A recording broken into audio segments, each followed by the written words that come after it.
The Rockets lose another overtime game. Let's talk about it.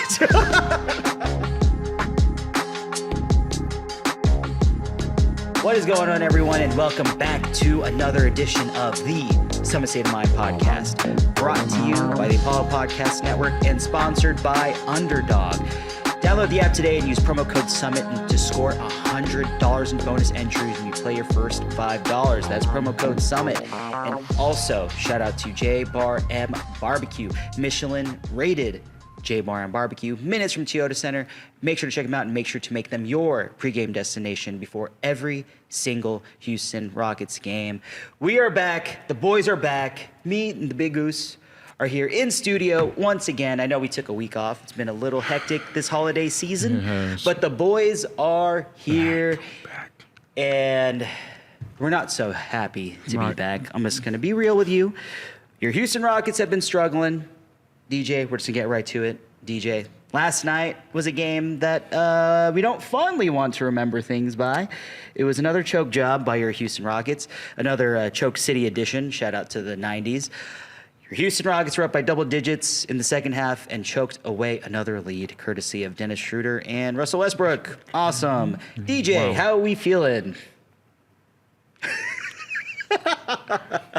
If you would have told me before the season we would have lost 2 games to the Pelicans and the Kings, I wouldn't have fucking believed you. Me neither. I wouldn't have fucking believed you, Me neither, brother. I don't understand, like, what is with this team and, like, just holding on to double-digit leads with certain teams. We can go out and beat the Nuggets. By double digits. By double digits. Yep. But we can't go out and just beat the Kings. Yeah. They're a terrible team. This is without Zach LaVine, without Domantas Sabonis. Yeah. Like, these guys do not have their best players on the court. Like, their starting center was, I think, Maxime Reynaud. He's a good player, but he's not like. I think he's French. Is he know. French? I don't even know. I don't know. But he's I don't not, want to spread lies. He's not an Alperen Sengun or, a Kevin Durant. You know what I'm saying? Like, I think he's a rookie. Yeah. But he's not part of the reason. Well, he is part of the reason because he had 14 rebounds last night. But, yeah, we just got beat on the boards. Disgustingly. They just wanted it more. They wanted more. They It's didn't true. care. They didn't care what the score was. They wanted it more, and then our defense was just so lackluster down the stretch. And I just want to talk about, like, just one player in particular, and Kenny's not going to like this, but Mr. Jabari Smith Jr. Ooh. My brother. Missed free throw, dog. Man, I'm not going to just harp on that missed free throw because he wasn't on one of his missed free throws. But Mr. Jabari Smith Jr., you have to be better on defense. Just simple as that. No, it's real. I mean, you're 6'11", you're like one of the tallest dudes on the court, and for some reason, Dennis Schroeder and everybody else just decided, hey, come send me this screen, let me get him, and they were licking their chops when they saw him on defense. It was the same in OT when they saw they were targeting Reed Shepherd, too. Yeah, but I think Reed kind of held his own, but still, they still targeted him. I mean, he was getting fouled. Yeah. Like, he was fouling in OT. I know there's a lot of fatigue, especially trying to stay in front of these guys. And you have guys like Schroeder, Russell Westbrook, guys that constantly are the kind of characters in the league that like to push the envelope, especially Russ. Russ is a guy that really likes to show his personality on the floor, and he showed a lot of it last night. I mean, it was bad. It was ugly. It was ugly. Very ugly. I think this 3-game stretch just kind of like made everyone like reevaluate the team, because I kind of did after the last night, because like what really is his team ceiling, going forward into the season, like are they really contenders? Can they really win a championship? I don't know, especially if, let's just say in the playoffs we have that type of game last night, have go down the clutch. We can't afford that. Will this team be able to hold on to a big lead or hold on to a lead and be able to pull out a win? So I'm just reevaluating this team. I know I said before the season, like, we'll still go to the playoffs, but I don't know if we go far if we keep performing like this because, yeah. And then I just want to just touch on our head coach, Ime Udoka. He kind of messed up in that Pelicans game, not putting in Reed Shepherd. I thought he should have put in Reed Shepherd in that overtime. We needed a guard, but he didn't. And then did he roll with a Kogi? I think he rolled with a Kogi or somebody. I don't know. Probably a Kogi. But a Kogi hasn't been that bad for us. I mean, a Kogi's been good. He stepped up for us. I'm not mad at a Kogi. He just, I don't know. I don't know. But Ime decided to not call a timeout when Kevin Durant was double teamed three straight times in one possession. I know. It was bad. I mean, it was just terrible. It was bad because in between the Denver win, let's go back to the New Orleans game in the clutch.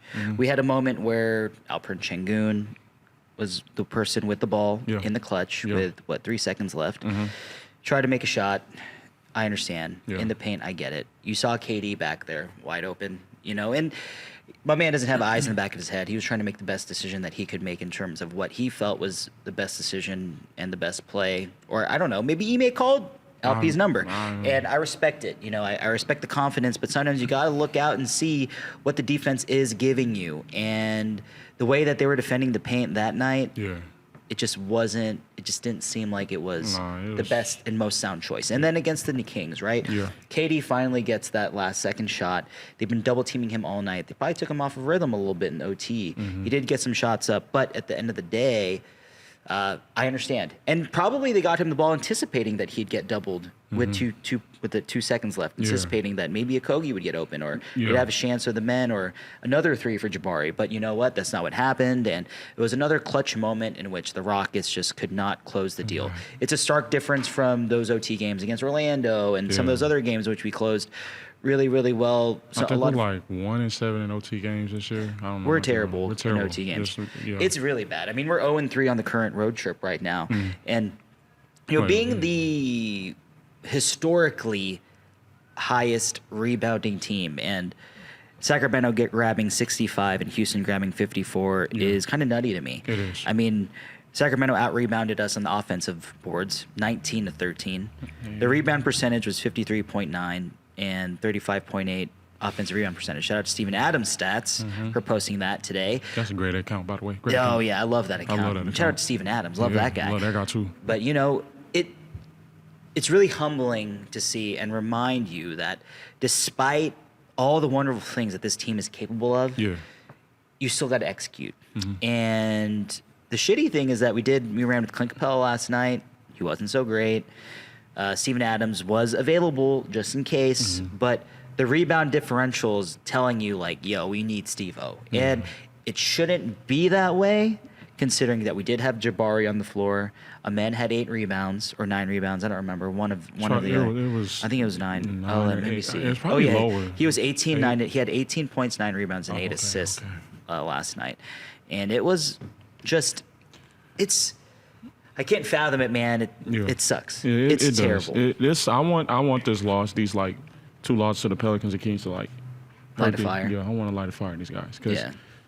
Because, buddy, like, again, same situation can happen in the playoffs, and then y'all just going to choke away the lead like that? Nah. So we just got to make better decisions down the stretch. I need Ime to, like, just lock in. Because, again, you sat there for those 3 times. KD was double, and you just stood there. Didn't call timeout. Didn't say, okay, regroup. And love Ime. I'm not saying fire him. I'm not saying none of that, but buddy, you need to get like an offensive mind on that coaching staff. So like, hey, call timeout. Let me drop a play. I got you. Like, I don't know. I mean, and the crazy thing is that last night Ryan Hollins was calling out Ime on after his ATO plays, like after timeouts, and he drew up a lot of good plays after timeouts and going into quarters, to start the game, start the third and start the fourth. He drew up some really good plays. I think the fourth they started with the KD 3-pointer, and after timeouts, he was getting a lot of good plays. It just felt like execution down the stretch. They kind of lost the sauce, and they lost what was working. They started to panic. Once that lead started to dwindle, you could see the execution. It was turnovers. Reed Shepherd couldn't handle the ball. We saw some Amen Thompson turnovers. We saw some LP turnovers. Even KD.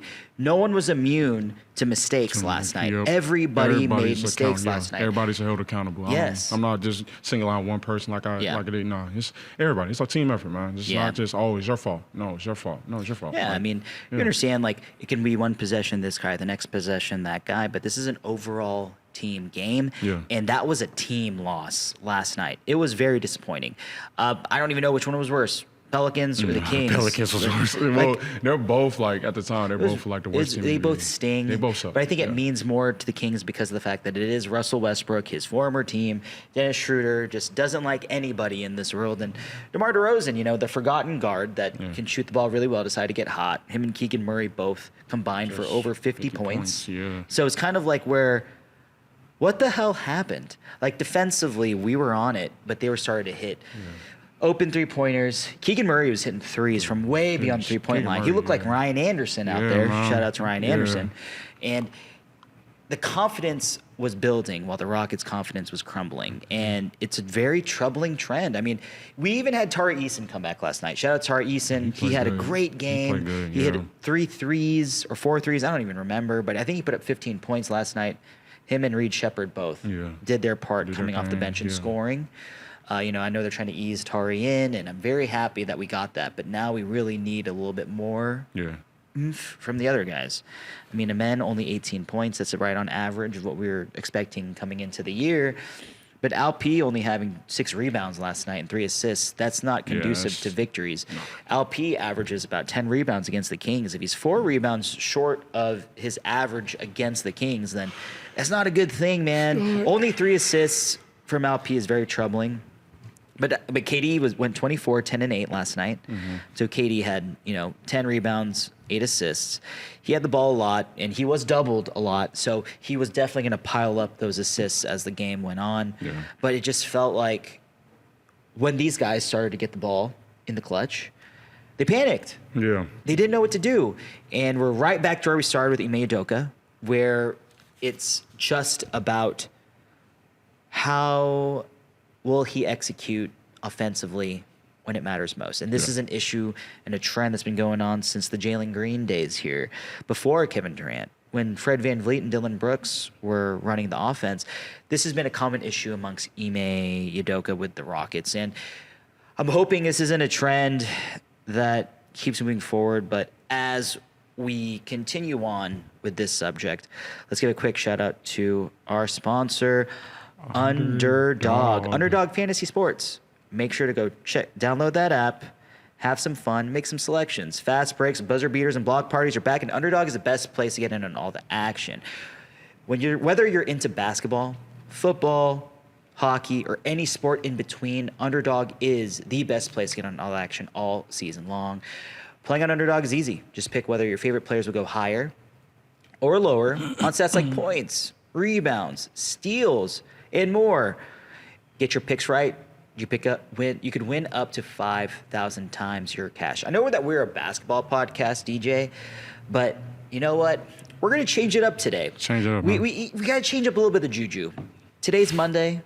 We're gonna go with Monday Night Football tonight. Sorry. We got a big game between the Indianapolis Colts and the San Francisco 49ers. Both teams vying and trying to fight for their playoff positioning. Colts are a little bit out. They need to win to stay in. Right. Or if they lose, they'll be out. But you know what, DJ? I found 2 key players that I liked personally in terms of their statistics, both tight ends. Let me hear it. Okay, so we're going to go with this. DJ, I'm going to ask you. George Kittle, higher or lower 79.5 yards? I'm going to go lower. Give me that lower button. That lower? Yeah, I'm going to smash the lower button. Yeah, we're going to go with that lower. You know why? Because watch movies. We're playing them in fantasy football. We need that. And they got George Kittle. And if I'm going to bet on receiving yards lower than 79.5, then you betcha. I hope it's under 50. We need that for the points, baby. Yeah. We see y'all. We're only up a little bit. But you know what? We still got a few players to go. We'll see what Monday Night Football brings. But you know what? I'm going to go with Tyler Warren. 4.5 targets. And, Phillip Rivers is back in the NFL. Welcome back, old man Rivers. Old man Rivers, man. There you go. And I feel like for the Colts, we're going to see a lot of dump and dunks for Phillip Rivers. Yeah. But I think that for Tyler Warren, 4.5 targets, I'm going to take the higher. Yes, sir. He's one of the best rookies this year, someone that gets open consistently, whether the quarterback was Daniel Jones or Phillip Rivers. He is someone that you could lock in on. So with those picks, we're going to go with George Kittle, lower than 79.5 yards, and Tyler Warren, higher than 4.5 targets. And remember, guys, download the app today and use promo code SUMMIT. to score $100 in bonus entries when you play your first $5. That's promo code SUMMIT. Spell it out for him, DJ. SUMMIT. And you know what? For the rest, DJ, the other DJ, take it away. Download the app today and use promo code SUMMIT to score $100 in bonus entries when you play your first $5. That's promo code SUMMIT. Underdog, make picks, win money. You must be 18 or older, 19 or older in Alabama and Nebraska, 19 and older in Colorado for some games, 21 and older in Arizona, Massachusetts, and Virginia, and present in a state where Underdog Fantasy operates. Terms apply.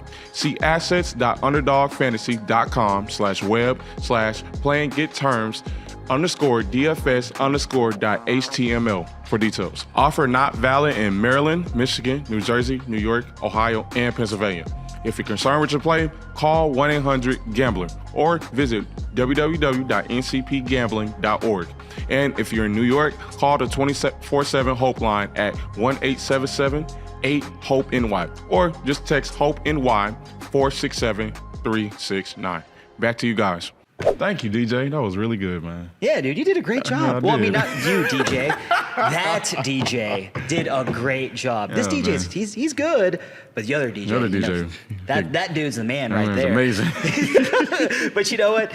This are the Rockets, man. Even though last night we didn't have a great game, Nah. currently this road trip has not been good. We have 2 more games going forward. Who we play Tuesday? The Clippers, and then we play the Lakers on Christmas Day. Yep. Ooh, 2 big games. But you know what? The one thing that's just really troubling, we talked about earlier, but we are 0-3 in OT games this current road trip. Just this singular road trip. Games where every game we had the lead in the fourth. I mean, Denver was a bit more I think back Denver, and forth. yeah, back and forth. It was more back and forth. But the last 2 losses against New Orleans and Sacramento, what I'm feeling is this, DJ. Is fatigue starting to settle in with the team, especially with us not having our main culprits in terms of players that are in the rotation? Yeah. You know, like DFS, Tari Eason. Tari Eason has missed more games than he's played in. I mean, we can't even talk about Fred VanVleet, who's gone for the year. But DFS and Tari Eason are the main culprits. You know, you still get Aaron Holiday here and there. But overall, DJ, do you believe that fatigue is starting to settle in, and is that starting to trouble you in terms of a trend moving forward with the team? I don't think it's fatigue. I think it's just, what's the word? Undisciplined. I think we're a great team. It's just when it comes to clutch situations, we just start jacking up shots, turning the ball over, and then, you know, just we play down to the competition sometimes. Like, there are teams we should have beaten, there are teams we should have blown out, but for some reason we like to blow leads and let these dudes think they have a chance. And that shouldn't even be the case. I mean, when you employ 2 guys like Kevin Durant and Alperen Sengun, and granted, I know one of these guys isn't a sure Hall of Famer yet, but one of the guys is a bona fide top 15 player of all time. Like, and then the pieces we have around him, like, there should be no reason like some of these teams should be in the games with us. You know, it's just disheartening. Yeah.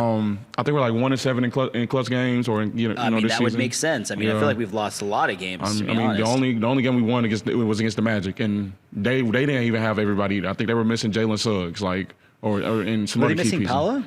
No. Oh, he played They that. were missing Paolo I don't too. even remember, Yeah, man. they were missing Paolo too. But I mean, you losing games. Like, granted, OKC the opening night, it happens. Cool. That happens. Then you're losing like just close. Just too many close games, man. I think did we go to overtime with the Spurs? Or we might. I don't think so. I don't think so. That was the game we lost in the NBA Cup over there. And it's just too many losses, too many blown clutch opportunities. I wouldn't say fatigue, because this team is, although it is old. I mean, the average age is 28.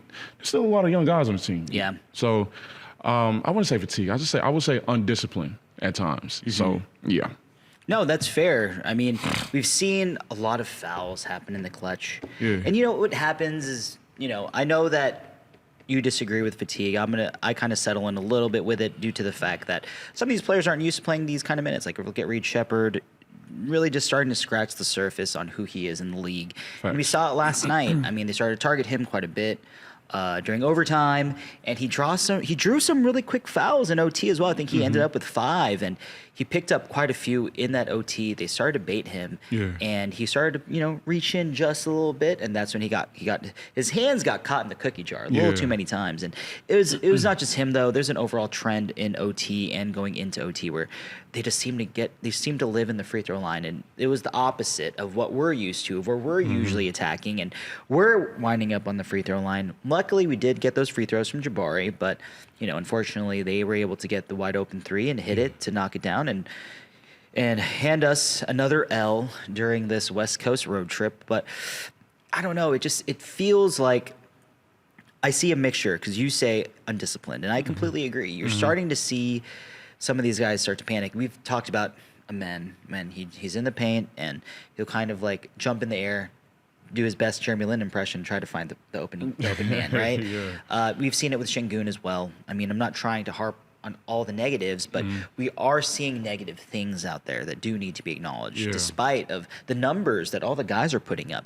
But if the numbers don't match into winning games, then that can be an issue. I'm not saying that KD isn't it either, because he should be hitting these shots in the clutch. And I mean, this is who he is. This is the guy that would put us on the losing end of clutch situations when he was in Golden State and OKC and and hell, even Brooklyn. Yeah, and Brooklyn too, and it maybe this is just a bad just one of those times, right? Where there's just a lot of inconsistencies. They're working out Tari back in. Steven Adams is sitting out the back end of back-to-backs for the most part. And there's inconsistencies in the rotation. Aaron Holiday will play 25 minutes one game, and the next minute he gets a DNP. And that's what happens, with a team that is going through a multitude of injuries.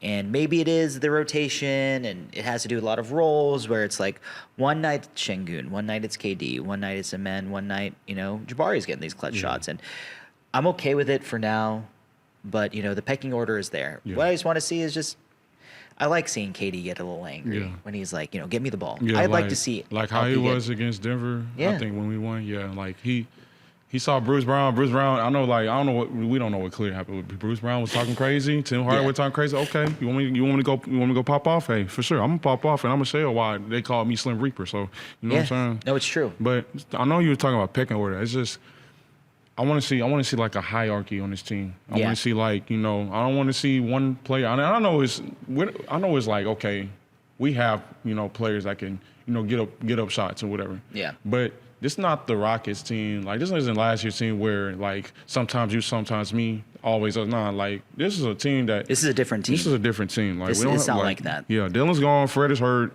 Jalen's not here. You know what I'm saying? Like, we need to set a hierarchy on the team. Who's taking them? There should be like maybe 2 players that should be taking more than 15 shots a game. Yeah. And like, I understand you want to get, your points up. I understand you want to get, other guys in rhythm too. But in order to win, like, there has to be a clear-cut number 1 guy that's taking the most shots. Because even with Denver, Jokic was taking all the shots. Yep. Even like, you saw that. Even like, let's just say with the Kings, if Sabonis and Levine, you know what I'm saying, they know.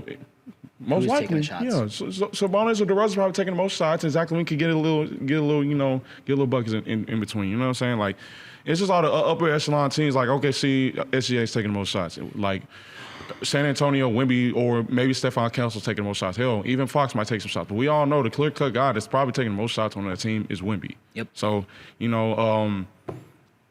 already said Denver. LA, Luka. You already know. You already know Luka's gonna take a shot. Like, I mean, you harped on it earlier, talking about Ime, and that's an issue amongst coaching. I mean, I'm not trying to shoot the arrow directly at them, but what we're starting to see is that what you're mentioning, like guys like Jokic and SGA, Luka, even the Kings, for example, right? Where they know who the top guys are, they're gonna get those shots. For the Rockets, we don't know sometimes. And that's where the issue lies, and that's where the inconsistencies last. And, I think it's great that every single guy on that roster can take a game-winning shot. But at the same time, it's kind of just like where we need a little bit more of that consistency. Like, if KD's getting double-teamed, what's Ime going to do to solve that in order to alleviate that to where we can get KD a shot as opposed to drawing the double team? Like, we have to find ways to ensure that our top guys get the most shots. No, I totally get it. But DJ, before we go home here, we got two games coming up, man. We're playing against the Clippers and the Lakers. Oh man, I don't even know where to begin. I don't. All I know is the Clippers are missing Zubac. Yes, he's out for 2 He's to 3 out weeks. for 2 to 3 weeks. So Yeah. I'm not even gonna say that's an easy win for us because you never know. We done fucked up 2 easy wins, but I mean, when we played them last time. yeah, we played them last time. It was close. Yep. But Shouldn't have gotten that. shouldn't gotten that point. But Yep. we'll see what happens. The Clippers are not a good team. Yeah. But you got Kawhi and James Harden team, anything can happen. So I'm not even going to even guess the final score. I'm just. This is what we're gonna say. What do you think? Are we gonna go 2-0, 1-1, 0-2? What do you think? 1-1. 1-1. Yeah, You 1-1. think we beat the Clippers and lose to the Lakers? Lose to the Clippers, beat the Lakers.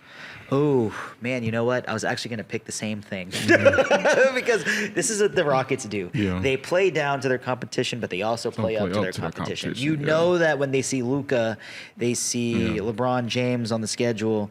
These guys are going to play. Yeah. Austin Yes. Reeves is still hurt. I think, he's still hurt. I think DeAndre Ayton's probably still hurt, but a Aiden's couple been days putting from up now. numbers, man. Yeah, Aiden's been doing good. Yeah. But that's a primetime game. I think it's on ABC or Yeah, ESPN? it's going to be on ABC or ESPN. I know that. Oh no, ESPN. Is ABC still? No, it's All I know is NBC? it's primetime and Yeah. It's on Christmas. Yeah, I mean, we it's haven't played on Christmas. Christmas Day since Russell Westbrook was a Yeah. Houston Rocket. So you Yeah. know what? I'm very excited to see it. I'm excited to spend Christmas Day with my family and to watch the Houston Rockets. You know what's funny about that Russell Westbrook Christmas game, like the last one we played on Christmas? Yeah. We also blew a fucking lead. Who did we play against? We played the Warriors. Of course we did. And they didn't have Steph. I think they didn't have Draymond. And I think D'Lo Oh, that was on the team. year that they really they shat the bed. 'Cause Yeah. KD was gone. KD was gone. Steph They was hurt. mhm. Clay was hurt too. And then they had D'Lo. I think the top 3 guys was D'Lo, Draymond, and stuff. And we got fucking embarrassed and blew a lead to, I think, Eric Pascal or some shit like that. I don't know. But that was embarrassing. That So, seems about right. That yeah, seems part of yeah, the course for yep. Houston Rockets. Yep. So hopefully 1-1.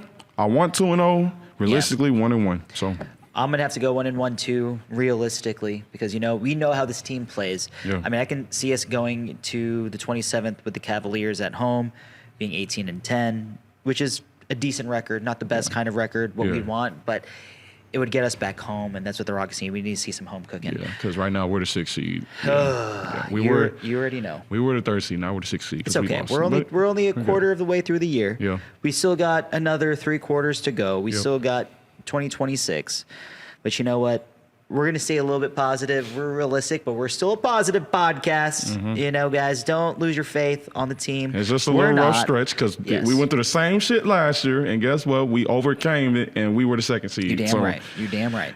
That's the teams truth. go through some rough stretches, man, and then no team's gonna be perfect, man. That's So, the truth, yeah. man. But before we go home here, let's give a quick shout out to our other sponsor, JBRM Barbecue. Love it. Home of the greatest brisket in the land. They just had their toy event yesterday, and their Houston Texans and Las Vegas Raiders. It's so weird saying Las Vegas. Watch party. So make sure to go over there and check them out. They have a lot of events going on every weekend. There's so much going on over at J Bar M. Yep. Make sure to go check them out. Home of the best brisket. They got amazing burgers. They were serving up pozole the other day. Shout out to the chef. The chef, Maybe cooking. Arash, Yeah. gets very inventive, does so many different things over there to bring a multitude of people. And just make sure to go check them out. They have the best happy hour. They got great beer, an excellent selection of liquor. So before every Houston Rockets game, like Saturday, before the Rockets play the Cavaliers, make sure to make them your pregame destination before every Houston Rockets game. DJ, let the world where they can find you, brother. My Twitter got hacked. I saw that. Yeah, man. Do me a favor. Do you have a new one? I'm gonna make a new one. But if I can't get that account back, actually no, I need y'all to do me a favor. Go report that shit. Go report that shit. They over here fucking tweeting crypto shit. I'm like, bro, Same happened to Dex. Poor Dex. Yeah. So just do me a favor, go report that shit. So yeah, Hustle Town season, go report it, and I'll make a new one. So Yeah. if I don't get that one back, I'll make a new one. Don't matter. It's all good. It's all good. Twitter is Twitter. Twitter's whatever, Twitter. man. Yeah, it's not, whatever. Twitter's not even real. Yeah. All right. Make sure to follow me on all social platforms at JP_Mirabueno. Make sure to follow the podcast on Instagram at Summit State of Mind _POD. Make sure to follow the podcast on Twitter at Summit SOMPOD. And make sure to follow all of us on our social platforms at Paulo HOU And do not forget to give a nice little Samoan spike over to that subscribe button on out to Big Z. YouTube. Shout out to our boy Zilla. We are at 16.3K subs. Let's get to 16.4. We're almost there. We need y'all. Give us a nice little Christmas present before we get into 2026. All right, guys? So make sure to like, comment, subscribe. Tell us whether, me and DJ are very wrong and 1-1 is not good enough. We should go 2-0. Should go, yeah. I respect that, Like, it's okay. It's okay to be positive in the comments. We appreciate that. If you want to be optimistic, hey, that's totally fine by us, man. Yeah. Hey, if you think we're going 2-0, hey, if you think we're going undefeated for the rest of the season, hey, that's your opinion. I man. respect that. I respect There's it. nothing wrong being positive. I'm There's looking at you, my boy Ike, the most positive human being in the world. I love Ike, I man. love Ike too. But anyways, guys, before we go home here, just want to say Merry Christmas to everybody. Have a wonderful Christmas, spending time with whether you're with your family, your friends, other loved ones. We just over here at the Summit and at Apollo are wishing you a very Merry Christmas, and we will see you after Christmas Day. Yeah, we'll be back. We'll record after the Laker game. Yeah. I think, yeah. So we'll see y'all then. DJ, give him the word. No yeet. Oh. Get this shit together. I'm Yeah, out. Rockets, you heard him. No yeet. We need you.